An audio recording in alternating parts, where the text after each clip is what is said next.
السلام علیکم ورحمۃ اللہ وبرکاتہ نحمدہ ونصلی علی رسولہ الکریم اما بعد فاعوذ باللہ من الشیطان الرجیم بسم اللہ الرحمن الرحیم وللہ الاسماء الحسنی فادعوہ بہا صدق اللہ العظیم۔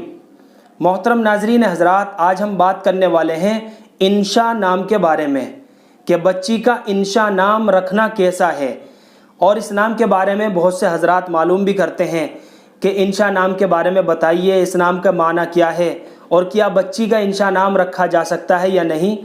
تو چلیے محترم ناظرین حضرات، انشا نام کے معنی کیا ہے، مطلب کیا ہے، اور کیا بچی کا انشا نام رکھا جا سکتا ہے یا نہیں، تو چلیے اس نام کی معلومات کو سمجھ لیتے ہیں۔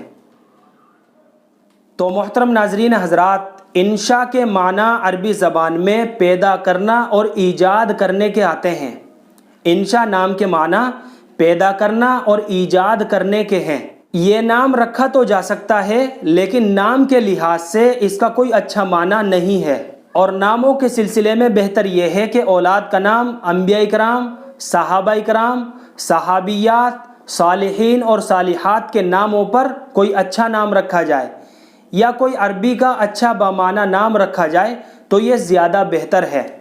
اگر صحابیات کے ناموں کے اوپر ہم اپنی بچیوں کے نام رکھیں گے تو ہمارے بچوں کو بھی انشاءاللہ ان کے ناموں کی نسبت اور برکت حاصل ہوگی۔ تو میں نے کہا کہ انشا نام رکھا تو جا سکتا ہے، لیکن نام کے لحاظ سے اس کا کوئی اچھا معنی نہیں ہے، تو یہ نام بچی کے لیے مناسب معلوم نہیں ہوتا۔